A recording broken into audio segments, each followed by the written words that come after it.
Hi, we're in the next part. Thankfully, there is no power cut, as you can clearly see. So I will be able to finish this message handle before midnight. The previous part, please go check it out, gauge your bearings, and then we can continue from here. In the previous part, Nikibuaka, how it is that I'm languishing, and I'm basically asking God, why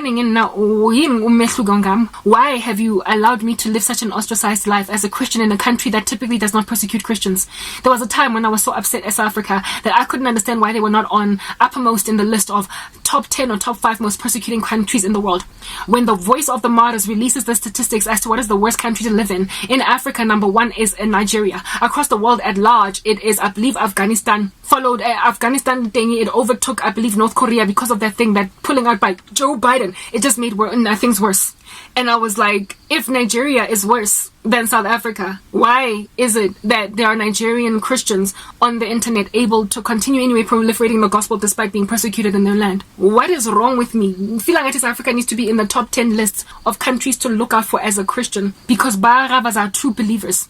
But upon finding true believers on the internet that belong to this nation, I then have been made to wonder what's wrong with me in particular. Except, like I said, whenever in any environment, Jezebel, whenever there is a wicked woman, puppet on a stringing, running an entire people along, leading them in the way of Baal worship, even the most poignant, prolific, miraculous, fire displaying, fire from heaven bringing down prophet in the land, will ask God to kill him.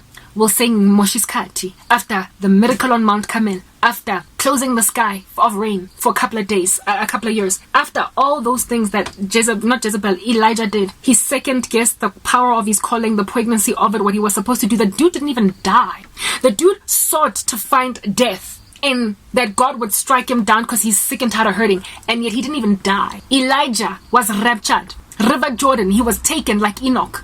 And yet this dude that didn't even get to taste death wanted it desperately because of some female who is wicked beyond recovery. That is what an immoral woman can do to a man. Jeremiah was a weeping prophet, but never did he seek God to kill him. Elijah is unique in that regard because of Jezebel. Isaiah was a man of unclean lips living among a people of unclean lips. And yet the one prophet that dealt with a bad woman, despite displaying miracles, they render men useless. Useless, do you understand? And they cause a worshipping nation, a nation that is convicted of miracles and signs like the one on Mount Carmel. The people of God were convicted. But then Jezebel, like after Elijah displayed to the people of God that if God be God, serve God. If Baal be God, serve God, Baal.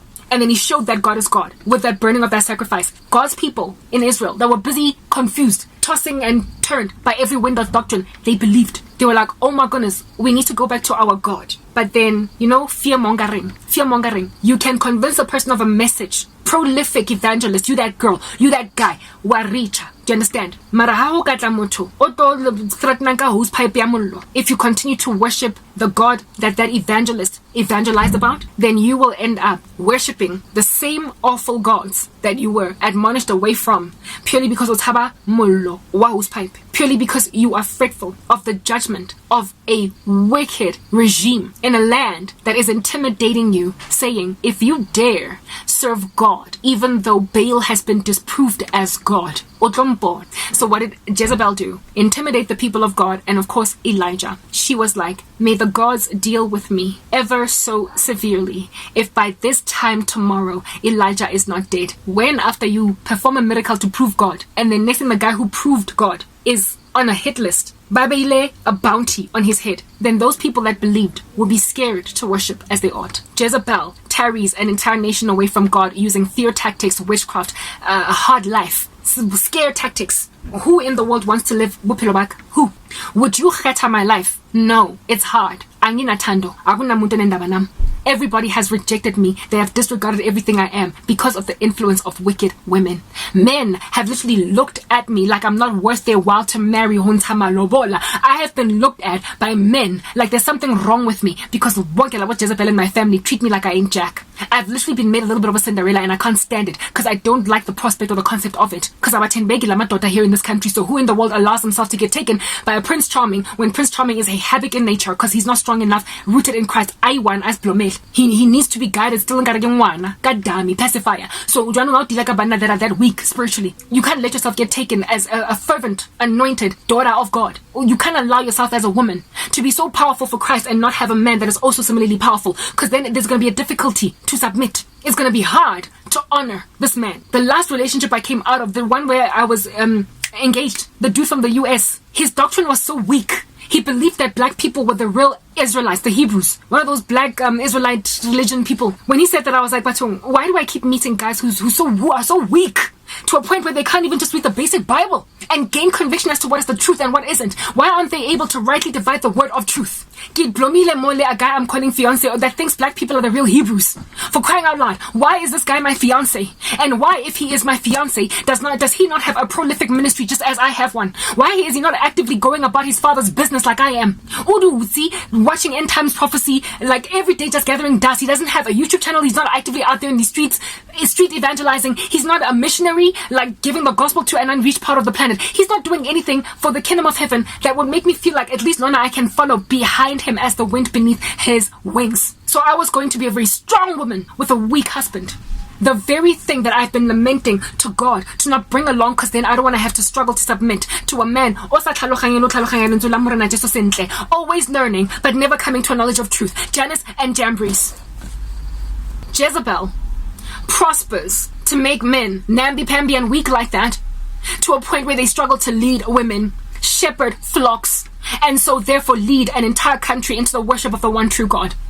Create stability in a land, for when a wicked man runs the show, the nation on the ground groans, grovels, and laments. However, when a righteous man does, it's like healing in their bones. 24 hours a day. Crops are bountifully growing because God is ever pouring rain in that land. So when a land does not have pious, godly men preaching at the level they're supposed to preach, and so are therefore given helper suitable wives that are able to be sufficient, like wind beneath these men's wings. Beseganeta in that country. What is being spoken exactly? I don't get it. Why are you raining down rain in South Africa when the men in our land are rejecting Esther, they're rejecting Sarah, they're rejecting Rebecca, they are rejecting Hannah, and they are choosing Penina and Delilah and Jezebel? What is going on, God? When these men are so blind and so whipped and so unable to think straight about what is godly, that they're choosing women based on the standards of this world. Does she look like Beyonce? Does she have a car, a house, street cred? Is she the kind of woman 100,000 degree? That's how they choose wives. Not because they read Proverbs 31 and gauged what a godly woman is. Not because they try to figure it out reading Titus and 1st and 2nd Peter. They are not trying to read the Proverbs as to what makes for a godly woman or what makes for an unworthy one. They are looking at worldly standards to choose wives, and they wonder why the country is in shambles. Yet it is raining. Why is it raining in this land? If Jezebel is running the show and God closed the sky through Elijah, why is God not closing the clouds? Some of South Africa, why are they not clouds without rain? Since it has got false prophets like the ones written of in Jude, that indeed in and of themselves are like clouds without rain. Why is South Africa blessed with rain? I don't get it. Because they have abandoned me to suffocate alone in obscurity, squalor, while Jezebel runs the show. It must be then because there are 7,000 others that have not knelt to Baal. It cannot be that I am alone. It can't be. However, my frustration is so poignant and so deep, and my closed-in state, fraza, ke feel like I've got leprosy, and like namane ke ha ka tlholo tlhapa le nna ko the river Jordan hore ke krae le letlalo la ngwana la marago a ngwana. I want clear skin again. Like Naaman, despite having walked around as a king with leprosy, I want restoration, but where is it? Where are the 7,000 others that have not knelt to Baal?